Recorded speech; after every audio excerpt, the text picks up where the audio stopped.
केरल के राज्यपाल आरिफ मोहम्मद खान ने कहा कि हमारे संविधान के अनुकूल ही हमारा आचरण होना चाहिए। उन्होंने कहा कि किसी को यह हक हासिल नहीं है कि कोई कहे कि मैं बड़ा हूं। पैदाइश की बुनियाद पर ही कोई छोटा बड़ा हो सकता है। उन्होंने कहा कि सामाजिक स्तर पर विषमता हमारी वास्तविकता हो सकती है, लेकिन समता हमारी महत्वाकांक्षा है। हमारे संविधान की बुनियाद समता पर आधारित है। वहीं काला झंडा दिखाए जाने की बात पर उन्होंने कहा कि हिंदुस्तान एक लोकतांत्रिक देश है और जो काला झंडा दिखाना चाहते हैं वह दिखाएं, हमें उनका भी सम्मान करना चाहिए। हालांकि उन्होंने कहा कि किसी ने उन्हें काला झंडा नहीं दिखाया, लेकिन हमें उनका भी सम्मान करना चाहिए और मुझे कोई दिक्कत नहीं है। आपको बता दें, केरल के राज्यपाल आरिफ मोहम्मद खान अलीगढ़ में हैबिटेट सेंटर में कल्याण सिंह जयंती समारोह में शामिल होने आए थे। इस दौरान कल्याण सिंह के पुत्र एटा सांसद राजवीर सिंह राजू भैया भी मौजूद रहे।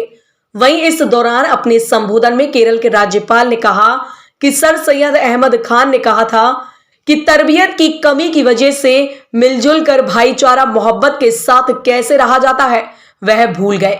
उन्होंने कहा कि कुदरत ने हमारी तकदीर यकजा की है। मैं अपनी मर्जी से इस मुल्क में पैदा नहीं हुआ हूं, यह कुदरत का फैसला है। उन्होंने कहा कि जब तक इंसान के दिल में दूसरे इंसान के लिए दर्द नहीं है, तब तक उसको इंसान कहलाने का हक नहीं है। वहीं आरिफ मोहम्मद ने कहा कि उन्होंने यह हमारा अपना मुल्क है और अगर शिकायत भी है तो इसमें कोई खास बात नहीं है। भाइयों में भी शिकायत होती है। बुराई और भलाई कभी बराबर नहीं हो सकती। जो तुम्हारे साथ बुराई करे उसके साथ भलाई करोगे तो वह तुम्हारा नजदीक दोस्त या हमदर्द बन जाएगा। संबोधन में आरिफ मोहम्मद खान ने बताया कि 1977 की असेंबली में कल्याण सिंह के साथ काम करने का मौका मिला। उनसे एक मजबूत रिश्ता बन गया था और व्यक्तिगत रूप से उन्हें जानता था।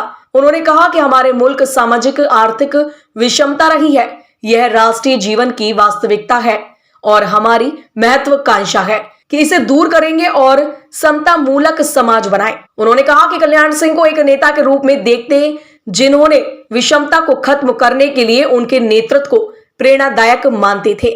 उन्होंने कहा कि जिंदगी वह है जो दूसरे उम्मीदें रखे, उसी जिंदगी को कल्याण सिंह ने दिया है। उन्होंने सर सैयद अहमद खान का एक किस्सा बताते हुए कहा कि वे कहते थे कि मैं हिंदुस्तान में रहता हूं, इसलिए हिंदू और हिंदुस्तानी हूं। तो वो सर सैयद ये कहते हैं कि तरबियत की कमी की वजह से हम ये जो मिलजुल के भाईचारा और प्यार मोहब्बत के साथ कैसे रहा जाता वो हम भूल गए। यहाँ सर आप जरा गौर करिए, सर सैयद अंग्रेजों को तो ये कह रहे हैं कि जो हमारे ऊपर मुसल्लत किए गए, अगर आज सर सैयद होते तो क्या कहते? ये मतलब अरे यहाँ कोई मुसल्लत नहीं है कोई किसी के ऊपर। कुदरत ने हमारी तकदीर यकजा करी है। मैं अपनी मर्जी से इस मुल्क में पैदा नहीं हुआ, ये कुदरत का फैसला है। तो मेरे जो हमवतन हैं दूसरे, इस बुनियाद पे कि मेरा अकीदा मुख्तलिफ है और उनका इबादत करने का तरीका मुख्तलिफ है, मैं उनके साथ जंगी हालत में जिंदा रहूंगा। आपने एक अच्छी शुरुआत जो मेरे नजदीक की है वो ये की है कि वो जो और बिल्कुल सही, आपने नाम भी अपने आप को दिया हुआ है, all India sir Syed memorial society. Sir Syed के यही दो मिशन थे, निगाह बुलंद सुखन दिल नवाज जां पुरसोज, यही है रख्त सफर मीर कारवां के लिए। जब तक इंसान के दिल में दूसरे इंसान के लिए दर्द नहीं, तब तक उसको इंसान कहलाने का हक नहीं। मुझे तो किसी को ने विरोध नहीं बताया, मुझे तो इतना बताया कि सोशल मीडिया पे कोई लोग कुछ लिख रहे हैं। सर सैयद का आपने कोट किया, आपने ये कहा कि हिंदुस्तान में रहने वाले सभी लोग हिंदू हैं, सर सैयद का कहना था। आपका खुद का क्या कहना है? मैं बार बार बोल चुका हूँ, मैं लिख चुका हूँ, आपने पढ़ा नहीं, मेरी किताब नहीं पढ़ी?